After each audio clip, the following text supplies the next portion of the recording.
Bonjour et bienvenue dans ce nouvel épisode de Papier Crayon, un podcast présenté par Léa Combette.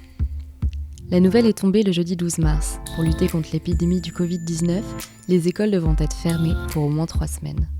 Depuis le 16 mars, jour de prise d'effet de cette mesure, ce sont donc 12,4 millions d'élèves français qui doivent tenter de continuer leur année scolaire à la maison. Dans cet épisode, nous nous demanderons quelles conséquences cette mesure pourrait avoir sur la scolarité des élèves et si ces conséquences seront les mêmes pour tous les élèves. Au téléphone, c'est Céline Darnon, chercheuse en psychologie sociale à l'Université de Clermont-Ferrand, qui répond aujourd'hui à ces questions. Moi, c'est Céline Darnon, je suis donc professeure de psychologie sociale à Clermont-Ferrand. Je suis au LABSCO, Laboratoire de psychologie sociale et cognitive. Mais il se trouve que cette année, je suis en délégation CNRS à Cardiff, où je poursuis mes recherches. Donc globalement, mes recherches portent sur le système éducatif et comment le système éducatif, par son fonctionnement, contribue parfois à reproduire des écarts qui peuvent exister entre les élèves de milieux favorisés et défavorisés, entre les garçons et les filles ou autres, quoi. Et les processus par lesquels tout ça se passe, notamment les normes, les valeurs, les croyances qui sont promues dans le système éducatif et qui contribuent à cette reproduction. Et là, du coup, aujourd'hui, on est dans une période assez particulière parce qu'on est en confinement. Donc, les élèves en France, en tout cas, ne peuvent plus aller à l'école. À votre avis, quel peut être l'impact de ce confinement-là sur les élèves qui sont privés en fait, de leurs écoles, que ce soit en primaire, au collège ou au lycée ? Alors, c'est difficile de répondre en une phrase, mais bon, globalement, on a beaucoup parlé des effets négatifs du confinement, notamment, on sait que ça va être compliqué pour beaucoup d'élèves de ne pas bénéficier de l'accompagnement de leurs enseignants. On a aussi parlé pas mal dans les médias des effets potentiellement positifs que peut avoir ce confinement, et notamment bon, des effets positifs sur l'implication parentale. Il y a des travaux qui montrent, par exemple, qu'on trouve une corrélation assez élevée entre le niveau d'implication parentale, par exemple à quel point les parents connaissent le programme, des choses comme ça, et la réussite scolaire. Donc ça, c'est pour les aspects, on va dire, positifs. Malheureusement, ce dont on va parler aujourd'hui, c'est le fait que ces aspects positifs ne vont pas se produire dans la même mesure, dans tous les milieux. Et il y a de fortes probabilités pour que ceux qui bénéficient de ce confinement soient les élèves qui viennent de milieux plutôt favorisés, et qu'à l'inverse, les effets négatifs seront surtout négatifs chez les élèves de milieux plus défavorisés. Et pourquoi est-ce que ces élèves qui sont issus de milieux défavorisés, ils seraient, selon vous, plus touchés par le confinement ? Alors pourquoi ? Bon, il y a des choses qui peuvent paraître évidentes, mais ils sont globalement plus vulnérables. Alors pourquoi ils sont plus vulnérables ? C'est vrai qu'on a beaucoup parlé de la vulnérabilité en termes de santé, on a parlé des plus de 70 ans, etc. En fait, ce que je pense, c'est qu'il y a aussi une vulnérabilité socio-économique, et que là, on va rentrer dans une phase un petit peu différente de ce qu'on a fait jusqu'à présent, c'est-à-dire que là, on était dans la gestion de l'urgence, on a pris les mesures qui devaient être prises, mais maintenant, on va devoir commencer à s'interroger sur comment agir un peu plus sur le long terme, c'est-à-dire faire en sorte que cette période de confinement, si elle doit durer, comment faire en sorte que les effets ne soient pas trop négatifs, notamment sur les populations les plus vulnérables. Donc oui, je pense que les élèves qui sont issus de milieux défavorisés sont plus vulnérables pour différentes raisons. Alors, premièrement, il y a les conditions matérielles du confinement, c'est-à-dire qu'en fait, le confinement en tant que tel, c'est quelque chose qui n'a pas le même sens dans les différents milieux sociaux, c'est-à-dire qu'être confiné dans un petit appartement exigu sans extérieur ou être confiné dans une maison à la campagne, c'est pas le même confinement. Donc il y a les conditions matérielles qui sont très différentes, avec un impact important sur les activités scolaires, puisque notamment il y a pas mal de recherches qui ont montré que un lien entre, par exemple, la pratique d'activité physique et le développement des fonctions exécutives. Donc, on sait, par exemple, déjà que les conditions matérielles de confinement ne sont pas les mêmes en fonction du milieu des élèves, et que donc la probabilité pour qu'ils puissent aller se défouler dehors à un moment dans la journée est plus faible chez les milieux défavorisés, qui vivent souvent dans des bâtiments sans extérieur. Donc, il y a des choses comme ça, des conditions qui sont liées vraiment aux conditions matérielles, on va dire. Deuxièmement, il y a les problématiques d'accès aux ressources. Alors, si on sait maintenant, grâce au site de l'INSEE notamment, que maintenant, quasi dans toutes les familles, il y a un accès à Internet, mais en fait, ça ne signifie pas pour autant que tous les élèves ont accès à un ordinateur et encore moins à une imprimante. Alors bon, ce point-là renvoie à la mouvance générale vers une utilisation massive du numérique dans l'enseignement. En fait, cette période, cette crise du confinement arrive un peu dans cette mouvance générale. C'est très à la mode de proposer des contenus numériques aux élèves. D'ailleurs, plus ils avancent dans leur scolarité, plus le numérique devient incontournable. Mais du point de vue de la recherche, il faut savoir qu'en fait, la plupart des recherches arrivent à la conclusion selon laquelle il y a beaucoup de mythes sur le numérique dans l'enseignement, mais en fait, tous ces mythes ne sont pas vrais.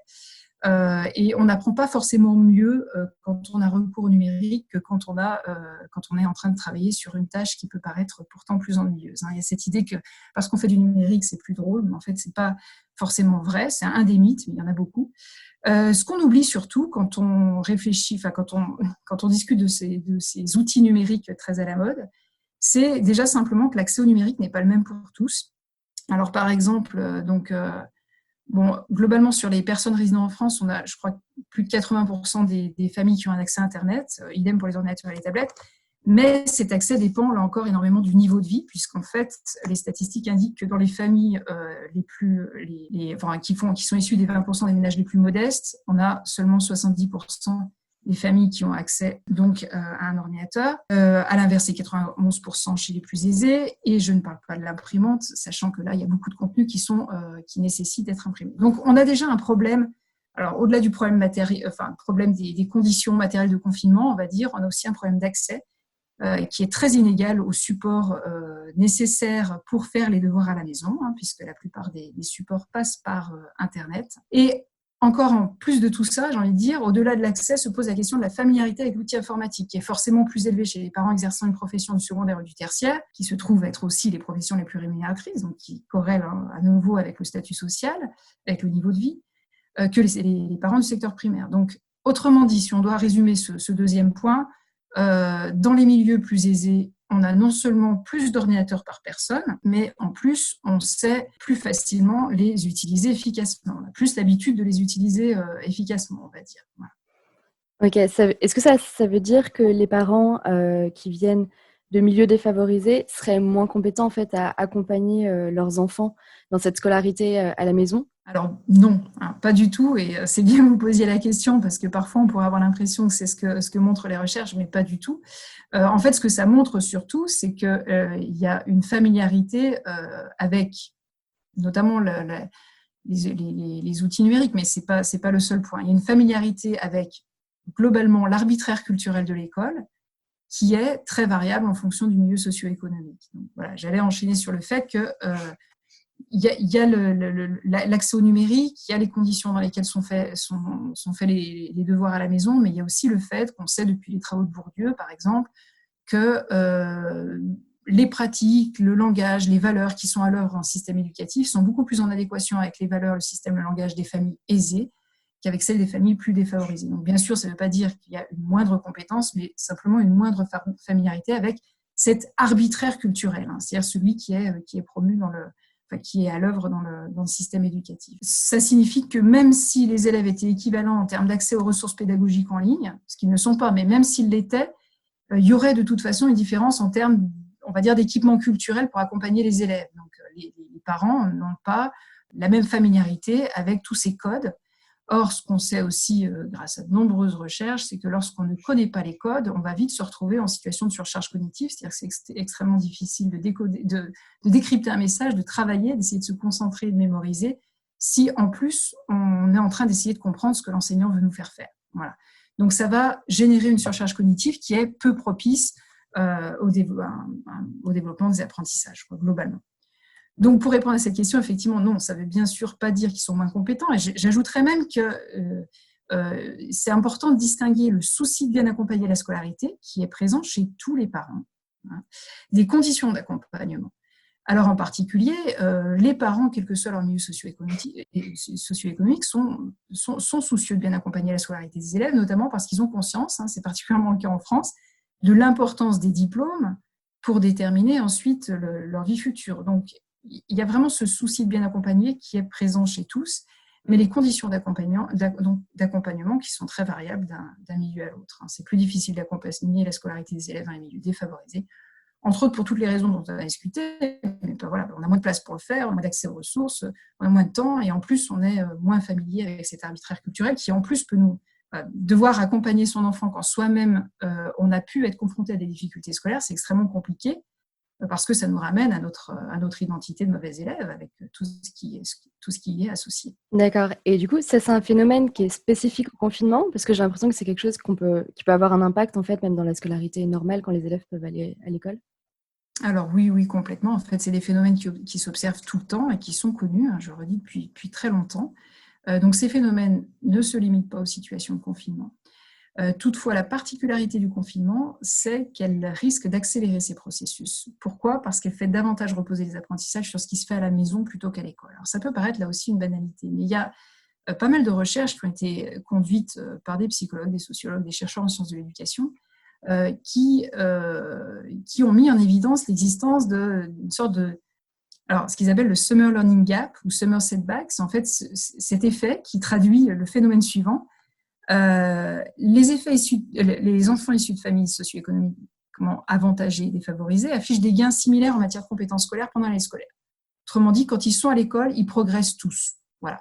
Mais ce qui va se passer, c'est que lorsqu'on arrive sur la période des vacances d'été, la croissance des compétences scolaires chez les enfants de statut supérieur dépasse très largement celle des enfants défavorisés. Donc en fait, il va y avoir en gros un aplatissement. Donc il y a une courbe de progrès un petit peu pendant toute l'année scolaire, et puis après il y a un aplatissement. Et en fait, cet aplatissement, il est dû au fait que les élèves issus de milieux plutôt favorisés vont continuer à progresser, alors que les élèves de milieux défavorisés vont, eux, plutôt régresser pendant les 2 mois d'été. D'accord ? L'écart qui existe déjà entre les élèves de milieux favorisés et défavorisés s'accentue chaque année un peu plus pendant l'été. En gros, c'est ça, ce Summer Learning Gap, c'est cet effet-là. Donc, il existe, il a été mis en évidence par des chercheurs depuis pas mal de temps, on connaît ce phénomène-là, et donc, on a toutes les raisons de penser que la période de confinement, elle est assez similaire à ce qui se passe en fait pendant l'été, c'est-à-dire que les apprentissages reposent sur ce qui se fait dans la famille, beaucoup plus que pendant les périodes où les enfants sont à l'école. Et donc, on a de fortes raisons de penser que, à nouveau, en nous ramenant à nos conditions matérielles d'existence, la période de confinement risque de provoquer les mêmes effets que les vacances d'été, c'est-à-dire de creuser les écarts qui existent entre les élèves issus de milieux défavorisés et les élèves issus de milieux plus favorisés. Est-ce qu'il y a des solutions? Est-ce qu'il y a des choses qu'on pourrait envisager pour limiter cet impact négatif du confinement?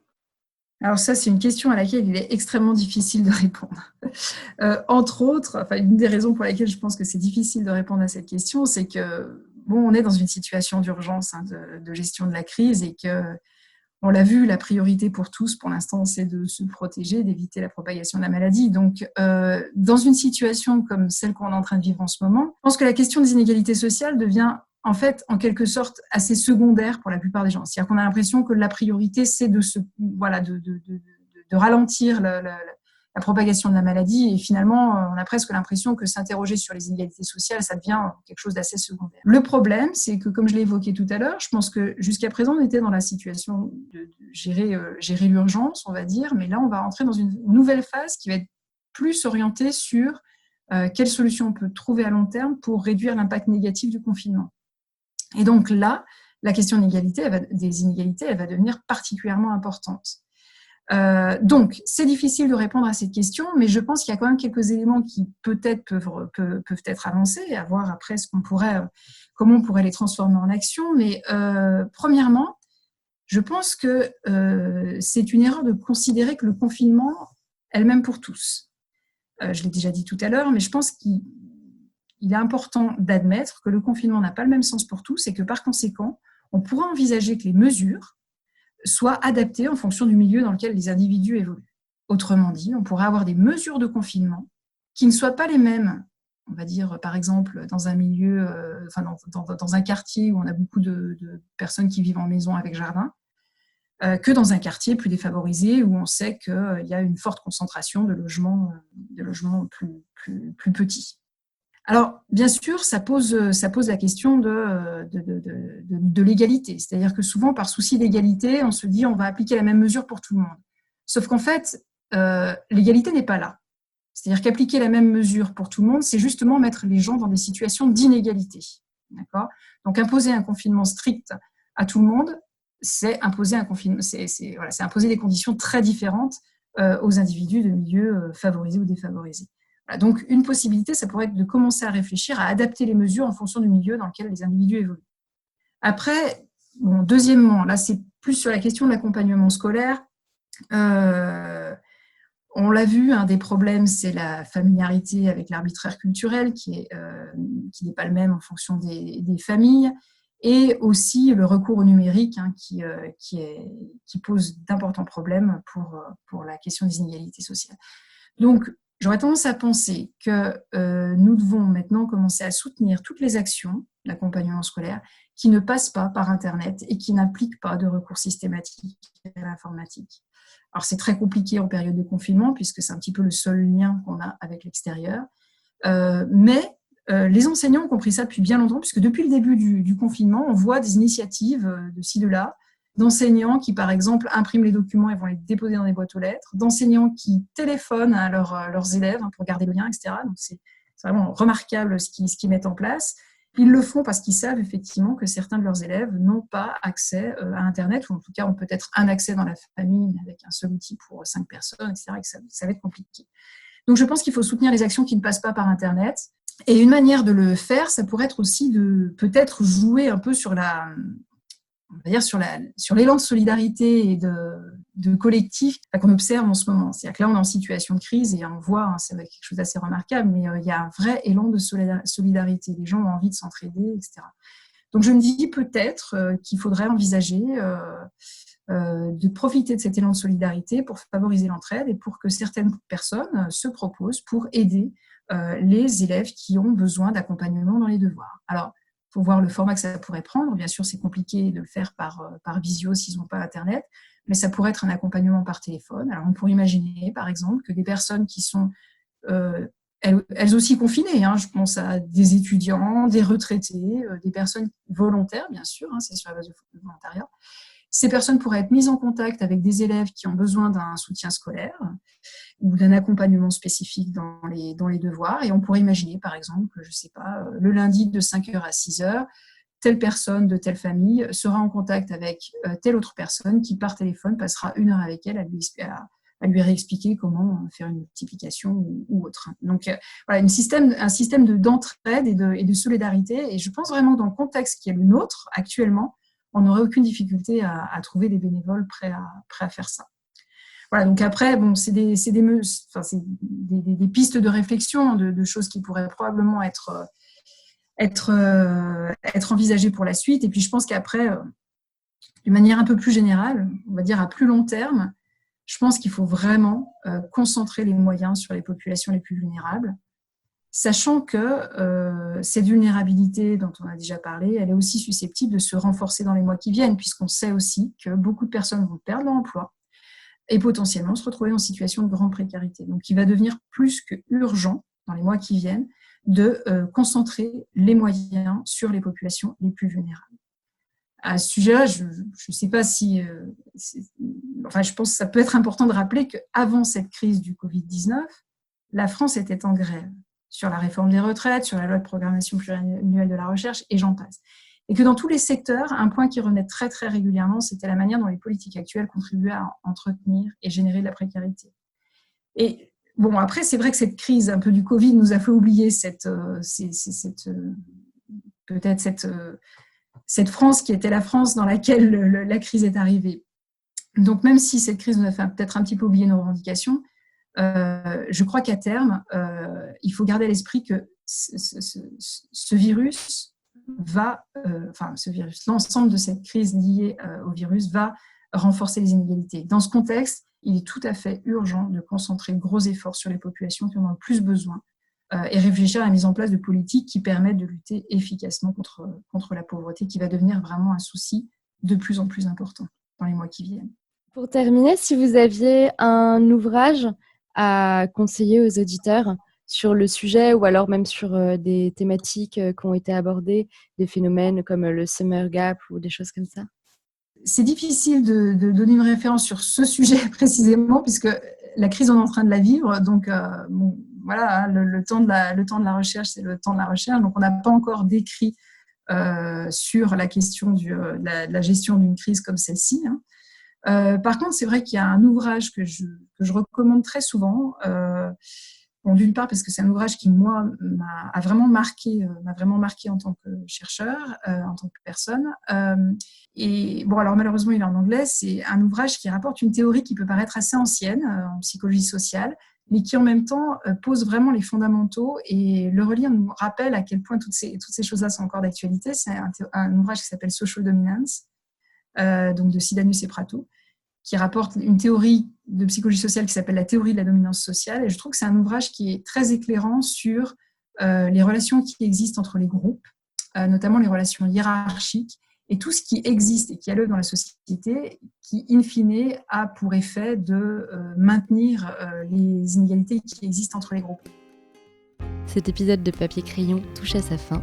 Je vous dis à bientôt pour un prochain épisode et prenez soin de vous.